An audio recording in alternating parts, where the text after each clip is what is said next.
Hey guys, কেমন আছো তোমরা সবাই? আশা করছি ভালো আছো। নিশ্চয়ই ভাবছো সকাল সকাল কোথায় বেরিয়ে পড়েছি সাজুগুজু করে।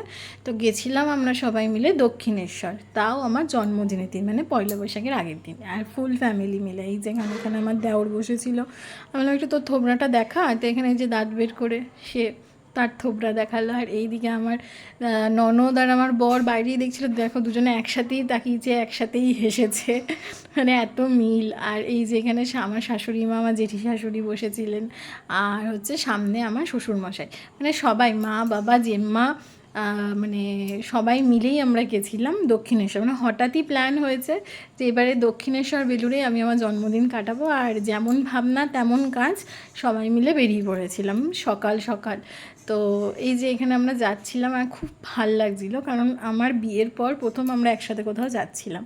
তো এখানে নেমে পড়েছিলাম। যাওয়ার ডিসিশানটা কতটা ঠিক ছিল ভুল ছিল জানি না, এনজয় করেছি সবাই মিলে, কিন্তু প্রচণ্ড গরম ছিল, মানে বিভৎস গরম। আর এই যে ও হচ্ছে আমার খুড়তুতো ননদ, কিন্তু যেহেতু আমরা একান্নবর্তী ফ্যামিলি, মানে সব কিছুতেই সবাই মিলেমিশেই থাকি।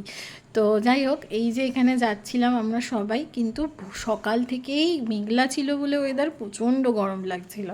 আর এইখান দিয়ে নামার সময় এক্সেলেটার দিয়ে সবাই কী ভয় পাচ্ছিল। তো যাই হোক, কোনোভাবে তো নেমেছে সবাই এখান দিক দিয়ে। তারপরে হচ্ছে পৌঁছে গেছিলাম আমরা দক্ষিণেশ্বর মন্দিরে। যেহেতু অনেক সকাল সকালেই গেছিলাম আমরা, আমাদের কিন্তু টার্গেটই ছিল আমরা 9টা সাড়ে 9টার মধ্যে পুজো দেবো, দিয়ে আমরা ওখান থেকে বেলুড় যাব, কারণ বেলুড়ে আমরা ভোগ পাবো। তো আমাদের পুজো প্রায়, আমরা যেহেতু তাড়াতাড়ি পৌঁছে গেছি, আমাদের পুজো 8:30টার মধ্যে কমপ্লিট হয়ে গেছিলো। আর আমরা বেলুড়ে ঢুকে গেছিলাম প্রায় 9টা থেকে 9:30টার মধ্যেই। তো আমাদের কোনো কিছুতে কিন্তু কোনো অসুবিধা হয়নি, কিন্তু বেলা বাড়ার সাথে সাথে গরমটাও কিন্তু খুব বাড়ছিল। আর লোকজনের ভিড় কিন্তু সেদিনকে প্রচণ্ড ছিল, কারণ চৈত্র মাসের শেষ, মানে মান্থটা যেহেতু চলছিল, ওর জন্য মানে শেষ দিন ছিল। আর আমার জন্মদিনও যেহেতু পয়লা বৈশাখের আগের দিন, মানে চৈত্র মাসের শেষ দিন পড়ছে, তো ওর জন্য কিন্তু সবাই স্নান করতে যায়, গঙ্গা স্নান করে, পুজো থাকে, এর জন্য সবাই এখানে গেছিলো। আর খুব মানে ভিড় ছিল এখানেও। তারপরে আমাদের এখানে পুজো টুজো দেওয়া হয়ে গেছিলো, যেহেতু মন্দির চত্বরে মানে ভিডিও করা যায় না, তো ওখানে করিনি। আর এখানে আমার দেওর বলছিল যে হে গাইস, প্রচণ্ড গরম, আমরা প্রচণ্ড গরমে শুকিয়ে গেলাম, ও এরকম বলছিল। আর ওর কথা শুনে আমি এখানে হাসছিলাম জাস্ট। তো যাই হোক, তারপরে আমরা ওখান থেকে বেরিয়ে পড়েছিলাম ফেরিঘাটের দিকে যাওয়ার জন্য, কারণ আমরা যেহেতু বেলুড় যাব। তো এখানে দেখো সামনে সামনে আমার শ্বশুরমশাই যাচ্ছিল, আর বাবার টার্গেটই ছিল, বাবা মানে আমার মানে শ্বশুরমশাই বাবা এত স্পিডে হাঁটে যে বাবার সাথে মানে হাঁটাটা ম্যাচ করা আমাদের পক্ষে সম্ভবই হয়ে ওঠে না, মানে এত স্পিডে হাঁটে। তো যাই হোক, আমরা এই ফেরিঘাটে পৌঁছে গেছিলাম এখানে টিকিট কাটবো বলে। তার আগে এখানে সামনেই ফেরিঘাটের পাশেই যে কালী মন্দির রয়েছে একটা, এখানে আমরা প্রণাম করে নিয়ে তারপরে ওখানে টিকিট কেটে নিয়ে আমরা ওয়েট করছিলাম আমাদের লঞ্চ আসার, যে কখন আসবে, কারণ অনেকক্ষণই ওয়েট করতে হয়েছিল প্রায়। আর মোটামুটি দক্ষিণেশ্বর থেকে লঞ্চ যখন বেলুড়ের দিকে যায়, ঠিক কতটা স্পিডে যায় যারা গেছো তারা জানোই, মানে একদম আস্তে আস্তে আস্তে আস্তে যায়। তো টাইমও লাগে, হ্যাঁ দূরত্বটাও আছে, তার জন্য টাইমটাও লাগে। তো এই যে লঞ্চে উঠে গেছিলাম, আর লঞ্চ ছেড়ে দিয়েছিল, আর এখানে আমরা সবাই বসেছিলাম। এখানে আমি, বম্মা, মা, বোন, ওখানে বাবা, ভাই, সবাই মিলে এখানে বসে চাটা খাচ্ছিল, বেশ ভালোই লাগছিলো। আর সবচেয়ে সুন্দর হচ্ছে গঙ্গার এই দৃশ্য।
দেখতে দেখতেই আমরা নেমে পড়েছিলাম বেলুড়ে।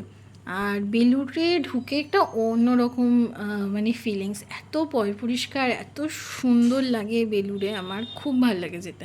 তো ওখানে গিয়েই সর্বপ্রথম যে কাজটা আমরা করেছিলাম সেটা হচ্ছে আমাদের ভোগের কুপন কাটা, কারণ না হলে তো ভোগ মানে টিকিট পাওয়া যায় না। ভোগ যেহেতু ওখানে 11টা থেকে শুরু হয়ে যায়, তো সবাই প্রথমে গিয়ে আমরা অফিসে গিয়ে টিকিট কেটে নিয়েছিলাম আমাদের 7 জনের। আর এই হচ্ছে মেন মন্দিরটা, এখানেও আমরা অনেকক্ষণ বসেছিলাম, খুব মানে খুব শান্তি লাগে। কিন্তু যদি কিছুর কষ্ট হয়ে যায় সেটা হচ্ছে গরমে একটু। আর তারপরে আমাদের টাইম হয়ে গেছিলো ভোগের, তো আমরা এখানে ভোগ খাওয়ার জন্য বসে পড়েছিলাম। ভোগে কী কী দিয়েছিলো সেটা হচ্ছে খিচুড়ি, তরকারি, চাটনি, পায়েস, এই ছিল হচ্ছে ভোগে। আর অ্যারেঞ্জমেন্ট তো অবশ্যই বেলুড়ের খুব সুন্দর। দিয়ে আমরা বাড়িও চলে এসেছিলাম। আর নেক্সট দিন ছিল পয়লা বৈশাখ, তো এখানে সকালবেলা রেডি টেডি হয়ে আমি চলে গেছিলাম আমার বড় কাকা শ্বশুরের ঘরে, কারণ ওখানে ছিল হচ্ছে পুজো। তো এখানেই আমরা সবাই মিলে, বড় কাকিমা, আমি, ছোটো কাকিমা, সবাই মিলে আমরা এখানে গুছাচ্ছিলাম ঠাকুরের, যেহেতু ঠাকুরমশাই সকাল 8টার সময় টাইম দিয়েছিল আসবে বলে। তো এখানে সবাই মিলে সকাল সকাল একটু গুছিয়ে টুছিয়ে নিচ্ছিলাম। এখানে ঠাকুরমশাই চলে এসেছিলেন, এখানে আরতি হচ্ছিল। পয়লা বৈশাখের দিন প্রত্যেক বছরই ওনার বাড়িতেই পুজোটা হয়ে থাকে। তো এইটা আমার ফার্স্ট ইয়ার কাকার বাড়িতে, তো এর জন্য বেশ ভালো ভালো লেগেছে সবাই মিলে। তারপরে বাড়িতে এসে যেহেতু উপোস করেছিলাম, অঞ্জলি দিয়েছিলাম, আমি একটু চা খেয়ে নিয়েছিলাম। আর চায়ের মধ্যে আমি একটু দুধ চাটাই বেশি ভালো খাই, তো অনেক দিন পর খেলাম এইখানে। তো এইটা ছিল আমার বার্থডের ব্লগ। আশা করছি তোমাদের ব্লগটা ভালো লেগেছে। দেখা হবে নেক্সট ব্লগে, চেষ্টা করবো আরও ভালো ভালো ব্লগ দেওয়ার। সবাই খুব ভালো থেকো, সুস্থ থেকো, টাটা।